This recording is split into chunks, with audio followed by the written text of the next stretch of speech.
ஏசாயா 50வது அதிகாரம் 4ஆம் வசனத்தில் இருந்து 7ஆம் வசனம் வரை. நலிந்தவனை நல்வாக்கால் ஊக்குவிக்கும் அறிவை நான் பெற்றிட ஆண்டவராகிய என் தலைவர் கற்றோனின் நாவை எனக்கு அளித்துள்ளார். காலைதோறும் அவர் என்னை தட்டி எழுப்புகின்றார். கற்போர் கேட்பது போல் நானும் செவி கொடுக்க செய்கின்றேன். ஆண்டவராகிய என் தலைவர் என் செவியை திறந்துள்ளார். நான் கிளர்ந்தெழவில்லை, விலகி செல்லவும் இல்லை.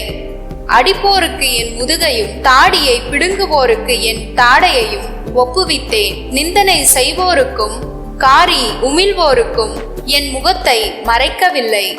ஆண்டவராகிய என் தலைவர் துணை நிற்கின்றார். நான் அவமானம் அடையேன். என் முகத்தை கற்பாரை ஆக்கிக் கொண்டேன். இழிநிலையை நான் அடைவதில்லை என்றறிவேன். பிலிப்பியர் 2வது அதிகாரம் 6ஆம் வசனத்தில் இருந்து 11வது வசனம் வரை. கடவுள் வடிவில் விளங்கிய அவர் கடவுளுக்கு இணையாயிருக்கும் நிலையை வலிந்து பற்றி கொண்டிருக்க வேண்டியதொன்றாக கருதவில்லை. ஆனால் தம்மையை வெறுமையாக்கி அடிமையின் வடிவை ஏற்று மனிதருக்கு ஒப்பானார். மனித உருவில் தோன்றி சாவை ஏற்கும் அளவுக்கு, அதுவும் சிலுவை சாவையே ஏற்கும் அளவுக்கு கீழ்ப்படிந்து தம்மையே தாழ்த்தி கொண்டார். எனவே கடவுளும் அவரை மிகவே உயர்த்தி எப்பெயருக்கும் மேலான பெயரை அவருக்கு அருளினார்.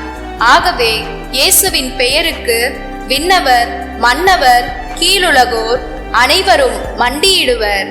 தந்தையாம் கடவுளின் மாட்சிக்காக இயேசு கிறிஸ்து ஆண்டவர் என எல்லா நாவுமே அறிக்கையிடும்.